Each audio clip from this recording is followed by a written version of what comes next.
അപ്പോൾ പ്രിയപ്പെട്ട പ്രേക്ഷകർ, ഈ പെരുന്നാൾ ദിനത്തിൽ നമുക്കൊപ്പം ഒരു അതിഥി കൂടി ചേരുന്നുണ്ട്. അതിഥി പെരുന്നാൾ വിശേഷങ്ങൾ മാത്രം പങ്കുവെക്കാനുള്ള ഒരു അതിഥിയല്ല, തിരഞ്ഞെടുപ്പ് ചൂടിൽ നിന്നും കുറച്ച് സമയം നമുക്ക് വേണ്ടി മാറ്റിവെച്ചതാണ്. മറ്റാരുമല്ല, നമ്മുടെ പ്രിയപ്പെട്ട പേരാമ്പ്രയിലെ സ്ഥാനാർത്ഥി കൂടിയായ ഫാത്തിമ തെഹ്ലയാണ്. നമുക്ക് സ്വാഗതം ചെയ്യാം. ഗുഡ് മോർണിംഗ് ഫാത്തിമ, സ്വാഗതം ഹലോ മലയാളത്തിലേക്ക്. ഒപ്പം പെരുന്നാൾ ആശംസകൾ. Good morning. ചെറിയ പെരുന്നാളാണ് സാധാരണ. Thank you so much.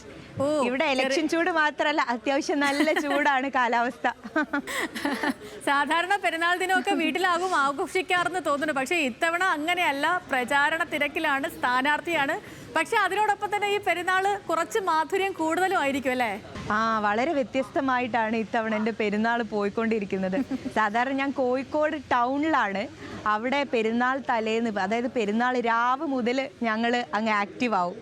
ഇത്തവണ പെരുന്നാൾ എന്നുള്ളത് ഒരു വേറൊരു രൂപത്തിലുള്ള അനുഭവമായിട്ടാണ് തോന്നുന്നത്. ഞാൻ പേരാമ്പ്രയിലാണുള്ളത്. ഇവിടെ പല സ്ഥലങ്ങളിലും നമസ്കാരം കഴിഞ്ഞ ആളുകൾ പുറത്തേക്ക് എത്തുന്നുണ്ട്, അവരെ കാണുന്നുണ്ട്. ഊഷ്മളമായിട്ടുള്ള സ്വീകരണമാണ് പല ആളുകളെ കാണുമ്പോൾ ലഭിക്കുന്നത്. പല മാക്സിമം കാണാൻ പറ്റുന്ന ആളുകളെ നേരിട്ട് തന്നെ കാണണം എന്നാണ് ആഗ്രഹിക്കുന്നത്. അപ്പോൾ ഇതുപോലെയുള്ള ഫംഗ്ഷനുകൾ വരുമ്പോൾ അവരൊക്കെ കാണാൻ നമുക്ക് പറ്റുമല്ലോ. അതുകൊണ്ട് പെരുന്നാളിൻ്റെ മൂടി ഒട്ടും കുറയുന്നില്ല. ഒരു വേറെ രൂപത്തിൽ പിന്നെ നാടല്ലെങ്കിൽ കൂടി, അതായത് ഞാൻ സ്വന്തം സാധാരണഗതിയിൽ പെരുന്നാൾ ദിവസങ്ങളിൽ ഉണ്ടാവുന്ന സ്ഥലമല്ലെങ്കിൽ കൂടിയിട്ട് എനിക്ക് ഒരുപാട് കുടുംബങ്ങളുള്ള പല പെരുന്നാളിനും നമ്മൾ ഉച്ച കഴിഞ്ഞിട്ടാണ് നമ്മൾ കുടുംബങ്ങൾ ഒക്കെ സന്ദർശിക്കാൻ ഇറങ്ങുക. അപ്പോൾ ഇത്തവണ എന്നെ സംബന്ധിച്ച് ചെറിയൊരു മാറ്റമേ ഉള്ളൂ. ഞാൻ ഇന്നലെ മുതൽ ഇവിടെ തന്നെ ഉണ്ട് എന്നുള്ളതാണ്. എൻ്റെ ബന്ധുമിത്രാദികൾ, എൻ്റെ സുഹൃത്തുക്കൾ, എൻ്റെ നാട്ടുകാർ, എന്നെ പിന്നെ രാഷ്ട്രീയം പഠിപ്പിച്ച മനുഷ്യർ, അവരൊക്കെ ഉള്ള സ്ഥലമാണ് പേരാമ്പ്ര. അവിടെ അവരുടെ ഒപ്പം ഈ പെരുന്നാൾ ദിവസം ഞാൻ മുന്നോട്ട് കൊണ്ടുപോകും. വേറൊരു മൂഡ് പെരുന്നാള്. ഫാത്തിമ, ഇപ്പൊ അവിടെ പെരുന്നാളൊക്കെ സേതുലക്ഷ്മി സ്റ്റുഡിയോയിൽ തന്നെയാ? സ്റ്റുഡിയോയിൽ തന്നെയാണ്. നമ്മുടെ ആഘോഷങ്ങൾ മുഴുവൻ പ്രേക്ഷകർക്കൊപ്പം ആണല്ലോ.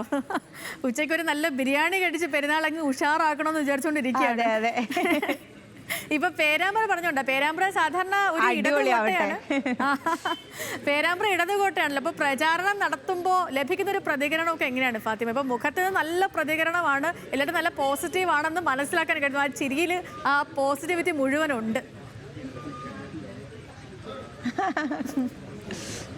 അതെ, ഇത് ഇടത് കോട്ട എന്ന് പറയുന്നത് യഥാർത്ഥത്തിൽ നമ്മൾ പുറത്ത് നിന്ന് അങ്ങനെ എന്നോട് പല ആൾക്കാരും പറഞ്ഞു.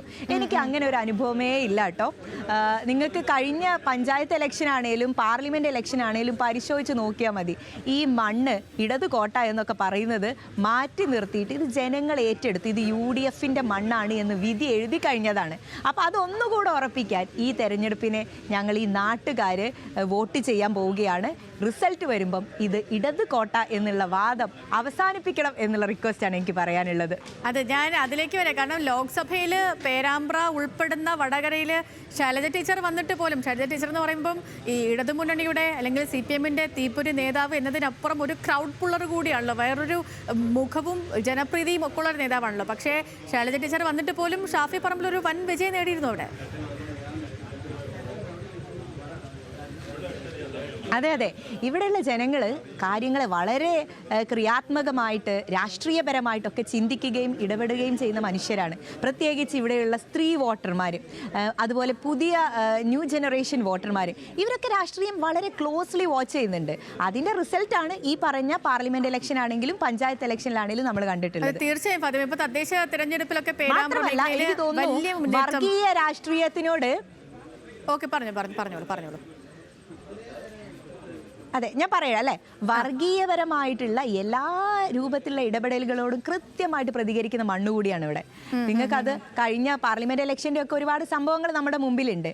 അപ്പം ഒന്നുകൂടെ അലേർട്ടായി നിൽക്കുന്ന ജനങ്ങൾ ഇവിടെ ഉണ്ട് എന്നുള്ളത് വളരെ സന്തോഷം തരുന്ന ഒരു കാര്യമാണ്. തീർച്ചയായും ഫാത്തിമ, ഇപ്പം പിണറായി വിജയനെ മുൻനിർത്തി സർക്കാരിന്റെ വികസനം പറഞ്ഞാണ് ഇടതുമുന്നണിയുടെ പ്രചാരണം. അതേ നാണയത്തിൽ മറുപടി പറഞ്ഞുകൊണ്ട് ജനങ്ങളെ ബോധ്യപ്പെടുത്താൻ പറ്റുമെന്നൊരു വിശ്വാസമാണോ UDFനുള്ളത്? അതെ, ഇത് പിന്നെ നമ്മൾ പറഞ്ഞു കൊടുക്കുക എന്നുള്ളതിനപ്പുറത്തേക്ക് അനുഭവ സാക്ഷ്യമാണ്. ഓരോ മനുഷ്യരും അനുഭവിച്ചു പോകുന്ന കാര്യങ്ങളോടാണ് അവർ സംസാരിക്കുന്നത്, പ്രതികരിക്കുന്നത്. അപ്പം ഈ കഴിഞ്ഞ കാലങ്ങളിൽ അവർക്കുണ്ടായിട്ടുള്ള എല്ലാ പ്രയാസങ്ങൾക്കും അവർ കാണുന്ന ഉത്തരം വരാനിരിക്കുന്ന തെരഞ്ഞെടുപ്പാണ്. ആ തെരഞ്ഞെടുപ്പിൽ അവർ വോട്ട് ചെയ്യാൻ പോകുന്നത് അവരുടെ അനുഭവങ്ങൾ മുൻനിർത്തിയിട്ടാണ്. അതിനോടൊപ്പം ഞങ്ങളിലുള്ള വലിയ പ്രതീക്ഷ കൂടി വരുമ്പം ഈ തെരഞ്ഞെടുപ്പ് UDFന് അനുകൂലമാകും എന്ന് തന്നെയാണ് പ്രതീക്ഷിക്കുന്നത്. ഇത്തവണ വിജയിക്കാൻ കഴിയുന്ന സാഹചര്യം എന്താണെന്നാണ് ഫാത്തിമ കരുതുന്നത്? ഭരണവിരുദ്ധ വികാരമായിരിക്കും? അതെ, തീർച്ചയായിട്ടും ഭരണവിരുദ്ധ വികാരം ഇവിടെ ഈ നാട്ടിലുള്ള ജനങ്ങളിലുണ്ട്. രണ്ടാമതായിട്ട് നമ്മൾക്ക് ഇവിടെ മതസാഹോദര്യം നിലനിർത്തിക്കൊണ്ട് കൂടുതൽ ആളുകൾക്ക് നമ്മളുടെ രാജ്യത്തിൻ്റെ ഭരണഘടന എന്താണ് മുന്നോട്ട് വെക്കുന്നത് അതനുസരിച്ച് മുന്നോട്ട് പോകാനുള്ള സൗകര്യം ഉണ്ടാവുക, അനായാസം നമുക്ക് നമ്മളുടെ വിശ്വാസം മുറുകെ പിടിച്ചുകൊണ്ട് മുന്നോട്ട് പോകാൻ പറ്റുക. ഹിന്ദു, മുസ്ലിം, ക്രൈസ്തവ അല്ലെങ്കിൽ മറ്റ് ജനവിഭാഗങ്ങളെ എല്ലാവരെയും കോർത്തിണക്കിക്കൊണ്ട് ജീവിക്കുന്ന ഒരു സാഹചര്യമാണ് നമ്മളുടെ രാജ്യത്തിൻ്റെ പ്രത്യേകത. കേരളത്തിലേക്ക് വരുമ്പം നിങ്ങൾക്ക് അത് നമ്മൾ എപ്പോഴും പറയാറുള്ള പോലെ ദൈവത്തിൻ്റെ സ്വന്തം നാട് എന്ന് പറയുന്നുണ്ട് എങ്കിൽ നമ്മൾക്ക് വിപരീതമായിട്ടുള്ള അനുഭവങ്ങളാണ് കഴിഞ്ഞ കാലങ്ങളിൽ ഈ സർക്കാരിലൂടെ ഉണ്ടായിട്ടുള്ളത്.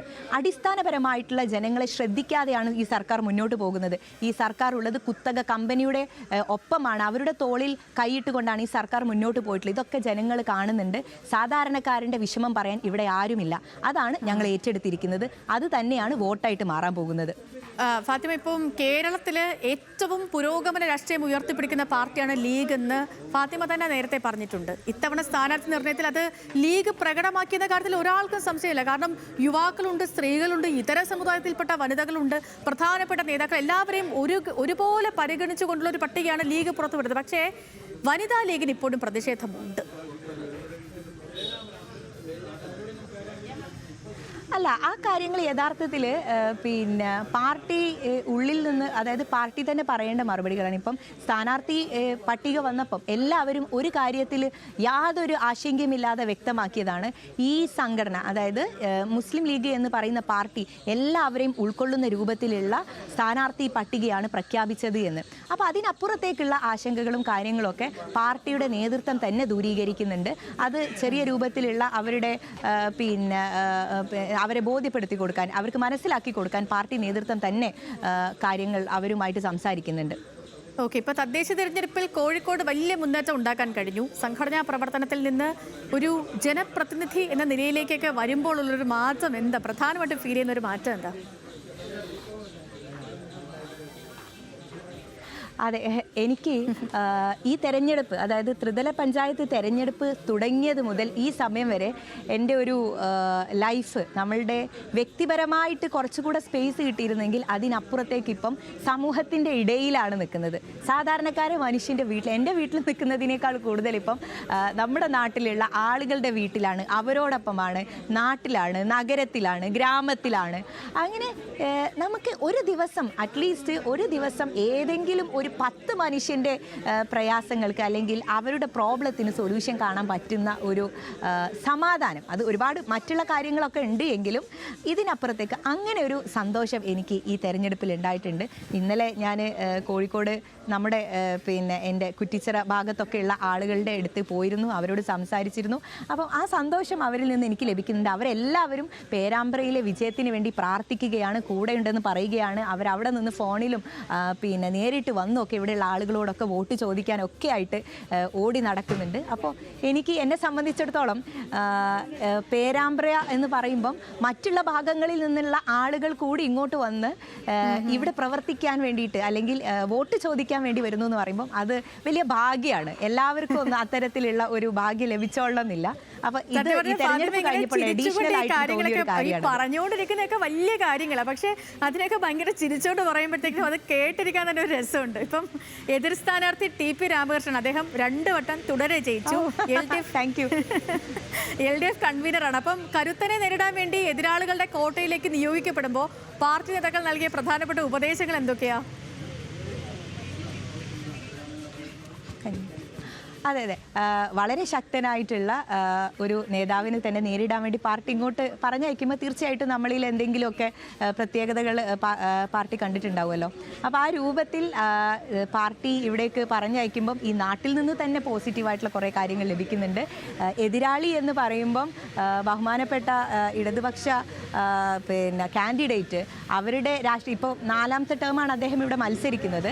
രാഷ്ട്രീയപരമായിട്ടുള്ള എല്ലാ കാര്യങ്ങളോടും എതിർപ്പ് രേഖപ്പെടുത്തി ഇവിടെയുള്ള രാഷ്ട്രീയത്തിനെ നേരിടുക എന്നുള്ളത് തന്നെയാണ് ഉദ്ദേശിക്കുന്നത്.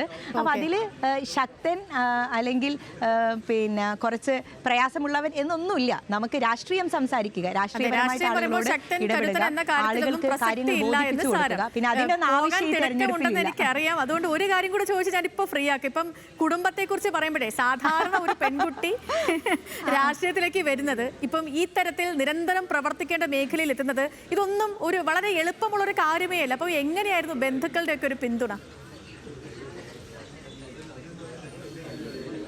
അതെ, എൻ്റെ കുടുംബം മൊത്തം എൻ്റെ കൂടെ ഉണ്ട്. ഞാൻ 2012-ലാണ് സജീവമായിട്ടുള്ള രാഷ്ട്രീയ പ്രവർത്തനം തുടങ്ങുന്നത്.